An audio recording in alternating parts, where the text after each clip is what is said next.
In a place that could have been any corner of old Asia, a peculiar tale emerged. A tale that twisted the age-old beliefs and fears of its inhabitants. There was a well-known and stubbornly held belief among the people. The mammoth elephants and the humble dogs were eternal enemies, much like the classic rivalries of nature. Elephants had no fondness for the canine kind, and dogs would typically tremble in the presence of these gentle giants.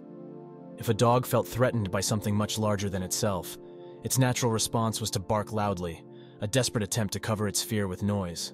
Unfortunately, this reaction only served to irritate the elephants more, prompting them to chase away the noisy intruders. Elephants, it was said, lacked patience for dogs. The mere presence of a dog, whether it was barking or not, was enough to provoke an elephant. So the people observed and thus concluded that just like lions and tigers or cats and mice, elephants and dogs would never see eye to eye. Yet, as with all things in life, reality has a way of challenging even the most rigid beliefs. Our story unfolds with the central figure of a regal bull elephant, a creature that lived a life of royal treatment and luxury. This elephant dwelt in a splendid shed where he was fed the finest foods, including a rich and sweet rice that would make any passerby envious. Nearby, a scrawny and unloved stray dog roamed the streets, living a life of hunger and neglect. This dog, driven by the pangs of hunger and the enticing aroma of the royal elephant's food, found his way into the elephant's shed. It was there that the stray began to feast on the leftover morsels that fell from the elephant's grand mouth. At first, the royal elephant didn't even notice the tiny, timid dog that had stealthily become his dinner companion. As days turned into weeks, the dog, nourished by the nutritious rice, grew stronger and more robust, his once frail body now exuding health and vigor. It wasn't long before the elephant finally took notice of his consistent company.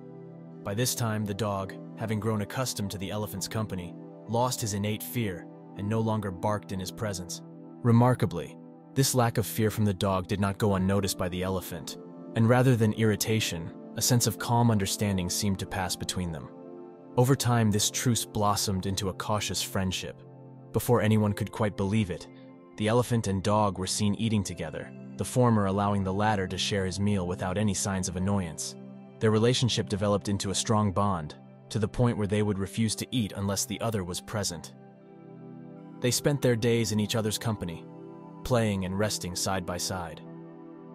The dog would playfully tug at the elephant's trunk, and the elephant would respond by swinging the dog back and forth, much to the canine's delight.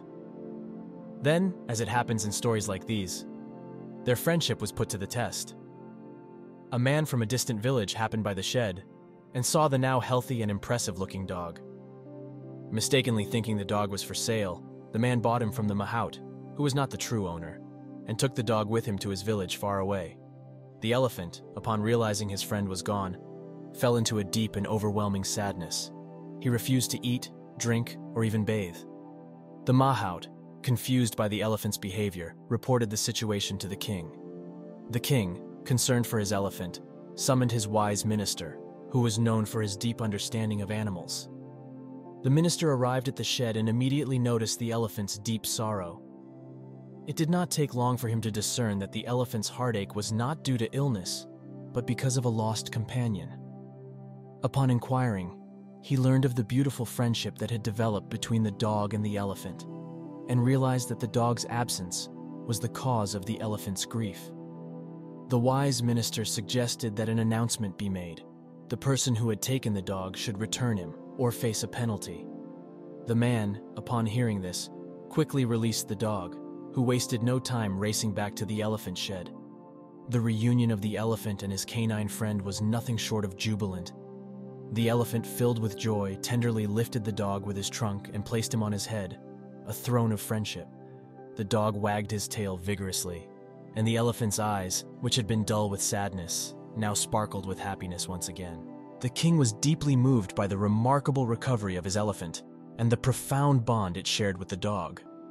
He was impressed by the minister's insight into the emotional world of animals and rewarded him for his wisdom. The story of the elephant and the dog became a testament to the people of Asia and beyond. It served as a powerful reminder that friendship knows no bounds.